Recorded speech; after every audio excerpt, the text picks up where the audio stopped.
brachiocefálico, ¿ok? La carótida común derecha. La segunda rama del callado se llama arteria carótida, una rama que se llama carótida interna y otra rama que se llama carótida externa. La carótida interna se va a entrar adentro, al cerebro, y va a dar arteria cerebral, va a ir a irrigar el cerebro.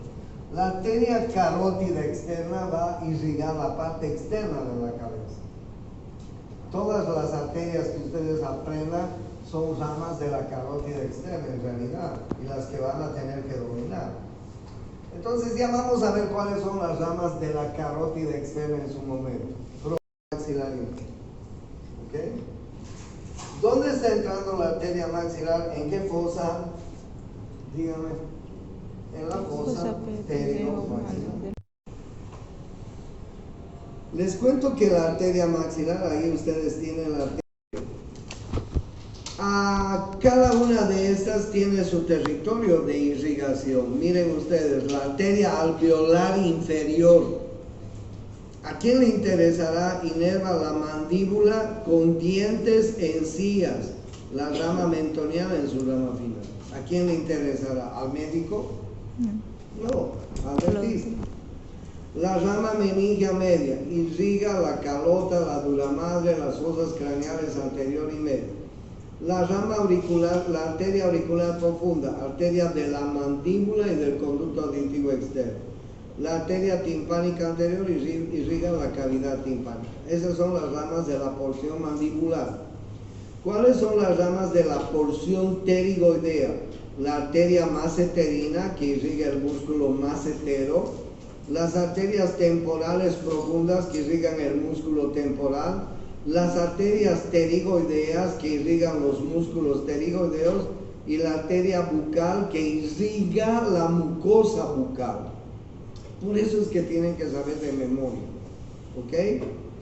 La porción pterigopalatina, miren ustedes, más adentro, un poquito más adentro, tiene arteria alveolar postero superior, que irriga los molares del maxilar superior, la cavidad maxilar y las encías. Qué interesante y qué importante. Arteria infraorbitaria, que irriga los alveolos del maxilar. Arteria esfenopalatina, con su arteria palatina mayor y palatina menor, que irriga el paladar duro y el paladar blando. La arteria esfenopalatina con sus ramas nasales y sus ramas septales, y ahí están ustedes viendo el territorio. Y finalmente la arteria temporal superficial, que tiene estas ramas, ¿ok? O sea que ustedes me van a aprender la arteria maxilar y su porción mandibular, su porción pterigoidea y su porción pterigopalatina. Son 14 ramas. La arteria temporal superficial no, pero la arteria maxilar, la maxilar interna, con sus 3 porciones, la porción mandibular, la porción pterigoidea y la porción pterigopalatina, el estudiante de odontología tiene que saber de memoria. Es más, si ustedes entran al internet, hay una memotecnia en el internet que les enseña a aprender las 14 ramas. Ahí está la arteria maxilar interna, pero ya no quiero decirlo esta vez, no quiero cansar. Ahí está la arteria maxilar interna. En realidad, desde mi punto de vista, cojuda, porque tiene 14 ramas y ustedes tienen que saber las 14 ramas. De memoria, ahí están viendo la arteria maxilar interna. Miren ustedes qué tremenda esta arteria. Tremenda, ¿ya? ¿Cuál es el otro contenido? Pero no solo tiene la arteria maxilar interna, la fosa pterigomaxilar. En la fosa pterigomaxilar vamos a ver los músculos pterigoideos. El pterigoideo lateral nace en el ala externa de la apófisis pterigoideas y se inserta por dentro del cóndilo. El pterigoideo medial nace en el ala medial de la apófisis pterigoides y se inserta en el ángulo interno de la rama ascendente de la mandíbula. Entonces, ¿cuál es el segundo contenido además de la arteria maxilar? Es los músculos pterigoideos, el pterigoideo lateral y el pterigoideo medial. ¿Dónde nace el pterigoideo lateral? En el ala lateral de la apófisis pterigoides. ¿Dónde se inserta? Se inserta en el cuello del cóndilo. ¿Dónde nace el pterigoideo medial? En el ala medial de la apófisis pterigoides. ¿Dónde se inserta? En el ángulo interno de la mandíbula. Segundo contenido, entonces, músculos. Tercer contenido, esta apófisis, que es la aponeurosis del músculo pterigoideo lateral.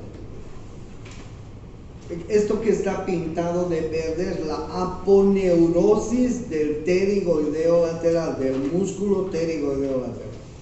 ¿Qué es una aponeurosis? Es una pequeña vaina, una pequeña membranita transparente que recubre los músculos. ¿Okay? Ahí tenemos una aponeurosis que se llama la aponeurosis del pterigoideo lateral. Esta aponeurosis del pterigoideo lateral forma dos orificios. Miren, en la parte inferior de la fosa pterigomaxilar forma el ojal retrocondilio. Este es el ojal retrocondilio, por ahí entra la arteria maxilar. ¿Cómo se llama esto? Ojal retrocondilio.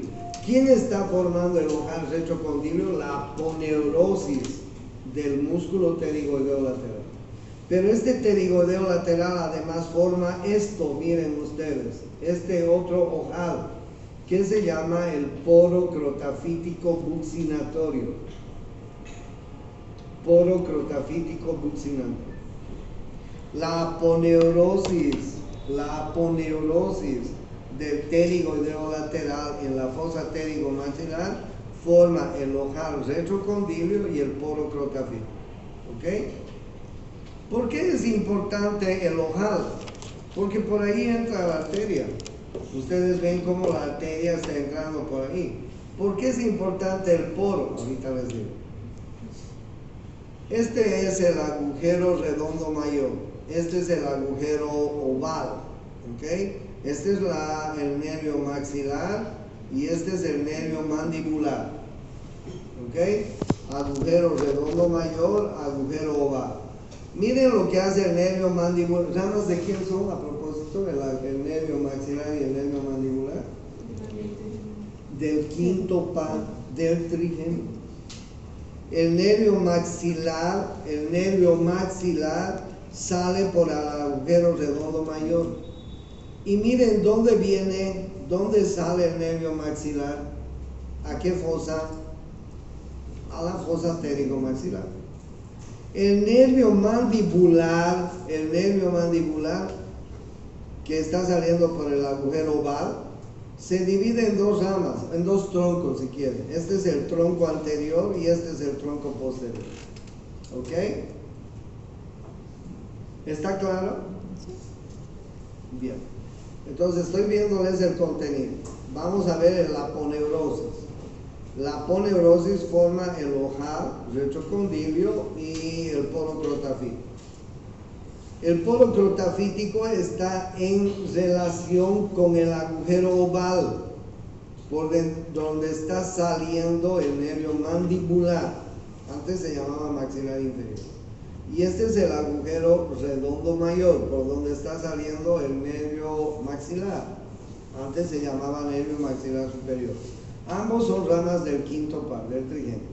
Miren el nervio mandibular, da dos troncos, el tronco anterior y el tronco posterior. El tronco anterior del nervio mandibular da tres ramas. El nervio temporobucal, el nervio temporal profundo medio y el nervio temporomasentérico. Eso es pregunta de examen. No lo olviden. ¿Por qué es pregunta de examen?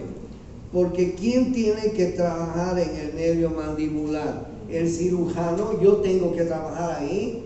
Yo opero estómago, yo opero vesícula, yo opero intestino, yo opero todo menos estas cagadas. ¿Quiénes tienen que operar ahí? Los dentistas, los odontólogos. ¿Quiénes tienen que infiltrar la anestesia ahí? ¿Yo? No, ustedes. ¿Ok?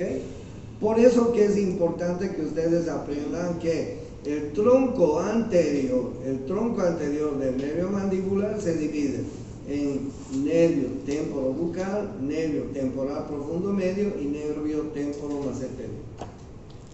El tronco posterior da 5 ramas.